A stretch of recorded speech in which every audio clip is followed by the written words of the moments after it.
ഇന്ന് തന്നെ ഡൗൺലോഡ് ചെയ്യൂ. കാണൂ നിങ്ങളുടെ ഫേവറേറ്റ് ഷോസ്. ഞാൻ ഒരിക്കൽ കൂടി പറയാം, ഈ വീട്ടില് നിങ്ങൾക്കുള്ള അതേ അവകാശം എന്റെ ഭർത്താവിനുള്ളത്.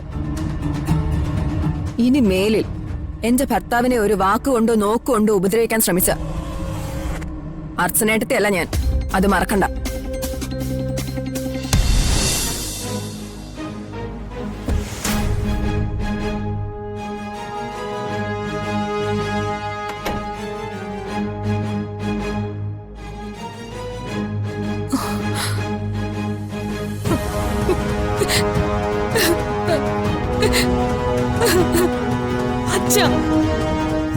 എന്തു പറ്റി മോളെ?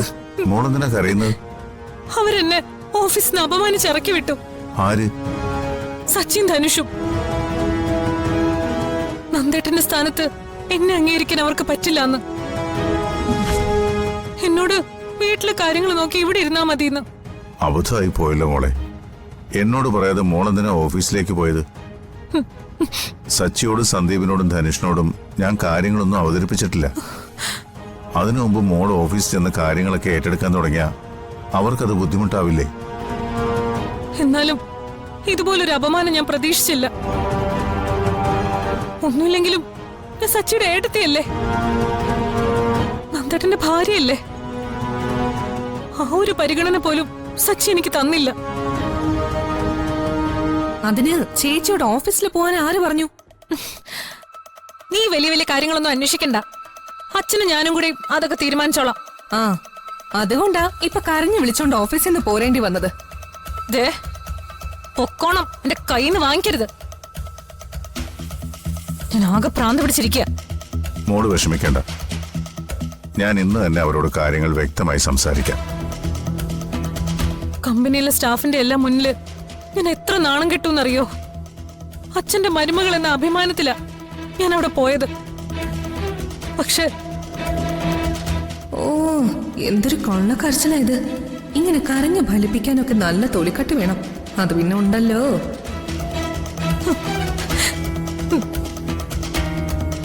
ഇനി ഞാൻ എങ്ങനെയാ ഓഫീസിൽ പോവാ? എനിക്കിനി അവിടെ എന്തെങ്കിലും ഒരു വില ഉണ്ടാവോ അച്ഛാ? മോള് വിഷമിക്കണ്ട, വൈകിട്ട് അവർ വരട്ടെ, നമുക്കിതിനൊരു പരിഹാരം ഉണ്ടാക്കാം.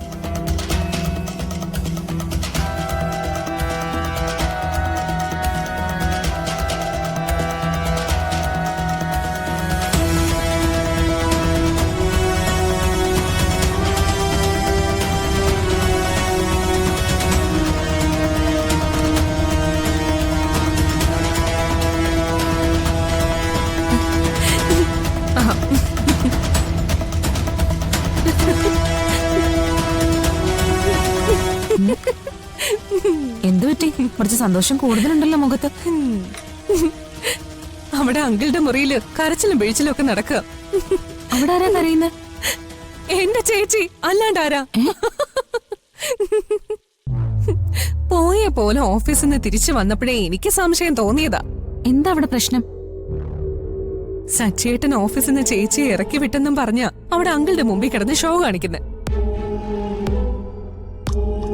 അല്ല, സച്ചേട്ടൻ അങ്ങനെ ചെയ്യോ? അവിടെ ചെന്ന് ഭരണം തുടങ്ങി കാണും. ചേച്ചിക്ക് ഇതിന്റെയൊക്കെ വല്ല ആവശ്യമുണ്ടോ? വീട്ടിലെ കാര്യം നോക്കി മര്യാദക്ക് ഇവിടെ എങ്ങാനും ഇരുന്നാ പോരെ. ഇതുവരെ ചേച്ചി കമ്പനി പോയിട്ടാണോ അവിടെ എല്ലാം നടന്നിരുന്നേ? കാണാക്കായി പോയി. അവർക്ക് അത് തന്നെ വേണം. ഡേ,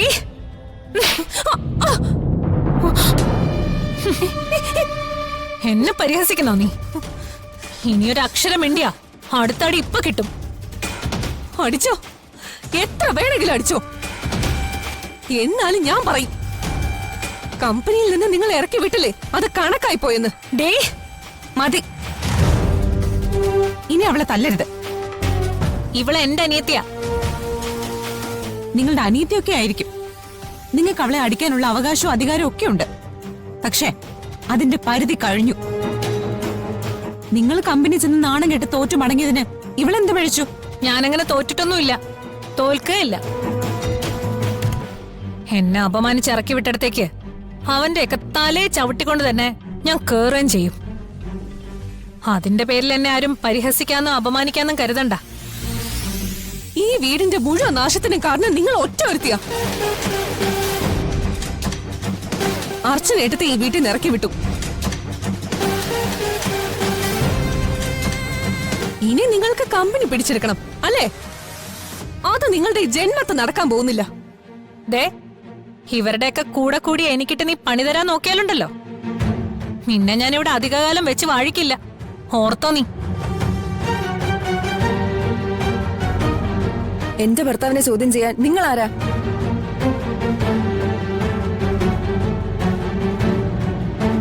നീ എന്തേ പറയുന്നേ? ഞാൻ ആരെയും ചോദ്യം ചെയ്തിട്ടൊന്നുമില്ല. ആര് പറഞ്ഞു? ധനുഷ് എന്നോട് എല്ലാം പറഞ്ഞു. ഓഫീസിൽ എന്റെ ഭർത്താവിനെ നിയമിച്ചത് അച്ഛനാ. അവന്റെ കയ്യിൽ നിന്ന് എന്തെങ്കിലും തെറ്റുപറ്റിയ അത് ചോദ്യം ചെയ്യാനുള്ള അവകാശം എന്റെ അച്ഛനും ഏട്ടന്മാർക്കും മാത്രമാണുള്ളത്. അതിനിടയിൽ വന്ന് വലിയ മുതലാളി കളിക്കാൻ ശ്രമിച്ചാണ്ടല്ലോ എന്റെ സ്വഭാവം മാറും. ആ അപ്പൊ കമ്പനി ചെന്ന് കാര്യമായിട്ട് ഏതാണ്ട് ഒപ്പിച്ചു കൂട്ടിയതുകൊണ്ടാ സച്ചേട്ടൻ അവിടെ നിന്ന് ഇറക്കി വിട്ടത് അല്ലേ? ഞാൻ അനാവശ്യമായിട്ട് ഒന്നിലും ഇടപെട്ടിട്ടില്ല. സച്ചിൻ ധനുഷും ചേർന്നാ എന്നെ ആക്ഷേപിച്ചതും അവിടുന്ന് ഇറക്കി വിട്ടതും. ഞാൻ ഓഫീസിൽ ചെന്ന് 1-2 ഫയലുകൾ എടുത്ത് ഒന്ന് മറിച്ച് നോക്കിയെന്നേ ഉള്ളൂ. അപ്പോഴേക്കും സച്ചിൻ ധനുഷും എല്ലാരും കൂടി എന്റെ നേരെ ബഹളം ഉണ്ടാക്കി. ഞാൻ എന്ത് തെറ്റ് ചെയ്തിട്ടാ? അച്ഛൻ പറഞ്ഞ അനുസരിച്ചു എന്നല്ലേ ഉള്ളൂ. എന്നിട്ട് അച്ഛൻ അതേപ്പറ്റി വേറെ ആരോടൊന്നും പറഞ്ഞില്ലല്ലോ. അതെന്റെ കുറ്റമാണോ? ഞാൻ ഈ വീട്ടിലെ മൂത്ത മരുമോളല്ലേ. ഇപ്പതേ നന്ദേട്ടന് വയ്യ. നന്ദേട്ടന് പകരം ഞാൻ എന്തെങ്കിലും ഒരു ജോലി ചെയ്യണ്ടേ?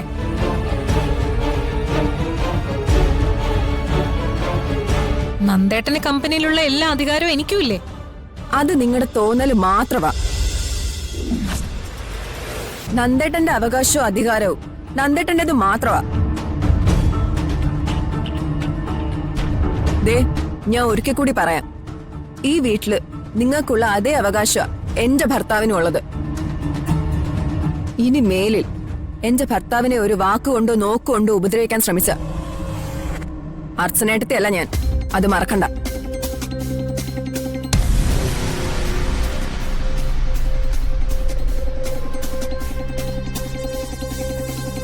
അതെ ഇപ്പൊ സമാധാനമായല്ലോ, ഇനി പോയിക്കോ. എന്നിട്ടേ അടുത്ത വഴക്കിനുള്ള കാരണം ഉണ്ടാക്കും. അർഹതയില്ലാത്തത് സ്വന്തമാക്കാൻ ശ്രമിക്കുന്നവർക്ക് ഇതേ കിട്ടും.